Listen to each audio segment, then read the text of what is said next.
लाडकी बहीण योजनेचा ऑनलाईन किंवा ऑफलाईन अर्ज भरताना महत्त्वाचे डॉक्युमेंट जे जोडावेच लागते ते म्हणजे सेल्फ डिक्लेरेशन किंवा हमीपत्र. पण अनेक अर्जदारांना ते कसे भरायचे, कोणत्या पॉईंट्सवर टिक करायचे, कुठं नाही करायचं, तसेच हमीपत्राचा किंवा सेल्फ डिक्लेरेशनचा फॉर्मॅट कुठे मिळणार, अशा अडचणींमुळे अर्ज भरता येत नाहीये किंवा त्याला उशीर लागत आहे. आजचा हा व्हिडिओ तुम्ही शेवटपर्यंत बघा, म्हणजे तुमच्या या सर्व प्रश्नांची उत्तरे तुम्हाला मिळतील. पण त्यापूर्वी जर आपल्या चॅनलवर नवीन असाल अवश्य सबस्क्राईब करा, बेल आयकन प्रेस करून ऑल नोटिफिकेशन सिलेक्ट करा. नमस्कार मित्रांनो, मुख्यमंत्री माझी लाडकी बहीण योजनेचा लाभ घेण्यासाठी राज्यातील महिलांकडून आधी ऑफलाईन अर्ज भरून घ्यायला सुरुवात झाली आणि ऑनलाईन अर्ज भरून घ्यायलाही सुरुवात झाली. नंतर जास्तीत जास्त महिलांना योजनेचा लाभ मिळावा म्हणून काही अटी व शर्ती कमी करण्यात आल्या. तसेच काही कागदपत्रांना इतर पर्याय सुचवण्यात आले. जर अजूनही त्याबाबत तुम्हाला काही कल्पना नसेल तर आपल्या चॅनलवरचा हा व्हिडिओ नक्की बघा. व्हिडिओची लिंक डिस्क्रिप्शन बॉक्समध्ये दिली आहे. आता इतके बदल झाल्यानंतर अर्जासोबत द्याव्या लागणाऱ्या हमीपत्रातही त्यानुसार काही बदल करण्यात आले. हमीपत्राचा किंवा सेल्फ डिक्लेरेशनचा फॉर्मॅटची लिंक डिस्क्रिप्शन बॉक्समध्ये दिली आहे.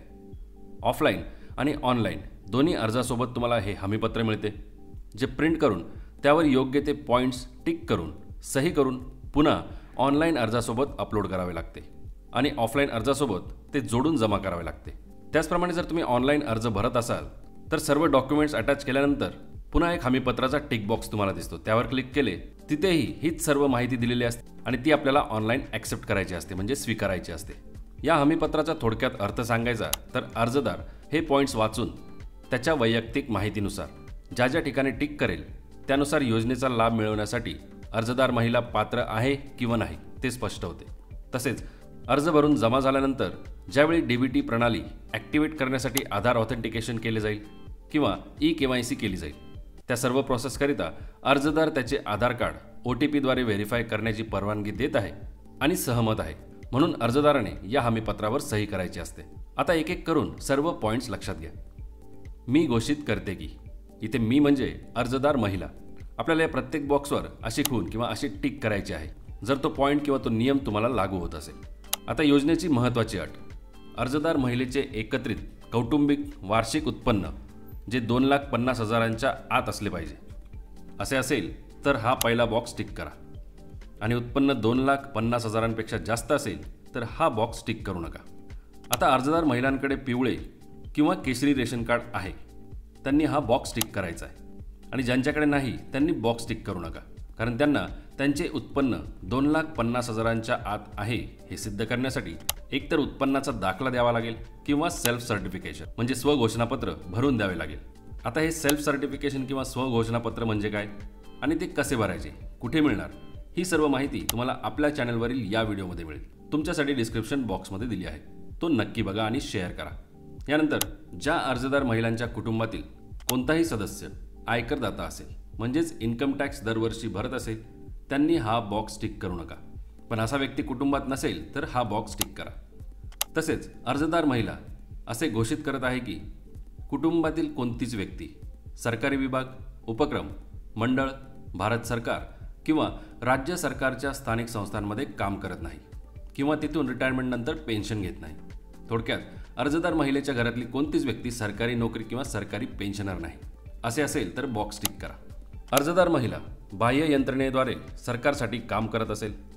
आता बाह्य यंत्रणा म्हणजे एखादी खाजगी एजन्सी किंवा कॉन्ट्रॅक्टर जे सरकारच्या काही प्रोजेक्ट्सवर काम करतात आणि त्या एजन्सी किंवा कॉन्ट्रॅक्टरच्या अंडर अर्जदार महिला काम करत असेल, किंवा स्वयंसेवी कामगार असेल अथवा कंत्राटी कर्मचारी असेल आणि अशा अर्जदार महिलांचे उत्पन्न जर 2,50,000पेक्षा कमी असेल तर हा बॉक्स त्यांनी टिक करायचा आहे.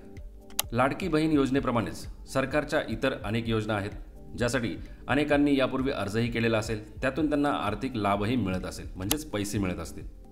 या प्रकारे अर्जदार महिला जर सरकारच्या अशा योजनांमधून दर महिना 1,500 रुपये किंवा त्यापेक्षा जास्त रकमेचा लाभ घेत असेल तर अशा महिलांना लाडकी बहीण योजनेचा लाभ मिळणार नाही. त्यामुळे त्यांनी हा बॉक्स टिक करू नये. पण अशी कुठलीच योजना तुम्हाला मिळत नसेल, असा कुठलाच लाभ तुम्हाला मिळत नसेल तर अशा अर्जदार महिलांनी हा बॉक्स टिक करायचा आहे. त्यानंतर अर्जदार महिलांच्या कुटुंबातील कोणतीही व्यक्ती विद्यमान किंवा माजी खासदार अथवा आमदार असेल तर हा बॉक्स टिक करू नका आणि नसेल तर बॉक्स टिक करा. या प्रकारे अर्जदार महिलेच्या कुटुंबातील व्यक्ती भारत सरकार किंवा राज्य सरकारच्या बोर्ड, कॉर्पोरेशन बोर्ड, उपक्रमाचे अध्यक्ष, उपाध्यक्ष, संचालक किंवा सदस्य असतील तर हा बॉक्स टिक करू नका आणि नसतील तर हा बॉक्स टिक करा. आता या पॉईंटवर अनेक जण प्रश्न विचारत आहेत. अर्जदार महिला किंवा तिच्या कुटुंबातील कोणत्याही व्यक्तीच्या नावावर 4 चाकी गाडी नसावी, म्हणजेच रजिस्टर्ड नसावी. प्रश्न असे येत आहेत की जर व्यवसाय किंवा उत्पन्नाचे साधनच 4 चाकी गाडी असेल तर अशा महिलांना या अटीतून सूट दिली पाहिजे. पण सध्या तरी यावर कोणतीही माहिती राज्य सरकारकडून आलेली नाही. त्यामुळे ट्रॅक्टर सोडून इतर कोणतेही 4 चाकी वाहन अर्जदार महिला किंवा तिच्या कुटुंबातील सदस्यांच्या नावावर नोंदणीकृत असेल तर अशा महिला योजनेसाठी पात्र राहत नाही. त्यामुळे असे असेल तर बॉक्स टिक करू नका. पण ट्रॅक्टर सोडून इतर कोणतीच गाडी नसेल तर हा बॉक्स टिक करा. आता लाडकी बहीण योजनेचा लाभ कुटुंबातील फक्त एका अविवाहित मुलीला दिला जाणार असल्याचे सरकारने सांगितले आहे. म्हणजे एका कुटुंबात आई आणि फक्त एक अविवाहित लग्न न झालेली मुलगी या दोघींना योजनेमध्ये अर्ज करता येईल आणि लाभ मिळवता येईल. असे असेल तरच हा बॉक्स टिक करा. आणि एकापेक्षा जास्त अविवाहित महिलांनी एका कुटुंबात लाभ घेतला असेल तर हा बॉक्स टिक करू नका. आता हे सर्व पॉईंट्स टिक झाल्यानंतर खाली ही माहिती वाचा जी आधार प्रमाणित करून अर्जदार महिलेची ओळख पटवण्यासाठी, OTP मार्फत eKYC प्रोसेस पूर्ण करण्यासाठी अर्जदार महिलेची हरकत नाही म्हणून दिलेली आहे. नंतर डाव्या बाजूला गाव किंवा शहराचे नाव लिहा, तारीख लिहा आणि उजव्या बाजूला अर्जदार महिलेने सही करायची आहे आणि त्यांचं संपूर्ण नाव लिहायचं आहे. तर अशा प्रकारे मुख्यमंत्री माझी लाडकी बहीण योजनेच्या ऑनलाईन आणि ऑफलाईन अर्जासोबत हे हमीपत्र तुम्हाला प्रिंट करून बॉक्सेस स्टिक करून सही करून जमा करायचे आहे. लक्षात असू द्या, हमीपत्राची कॉपी ज्यावेळेस तुम्ही अपलोड करतात ऑनलाईन अर्जासोबत त्यावेळेस त्याची साईज ही 5 MB पेक्षा जास्त असायला नको. हमीपत्राखाली असलेली ही अर्ज जमा झाल्याची पावती तुम्हाला नंतर दिली जाईल. व्हिडिओ जरूर शेअर करा आणि आपल्या चॅनलला जरूर सबस्क्राईब करा. धन्यवाद. जय हिंद, जय महाराष्ट्र.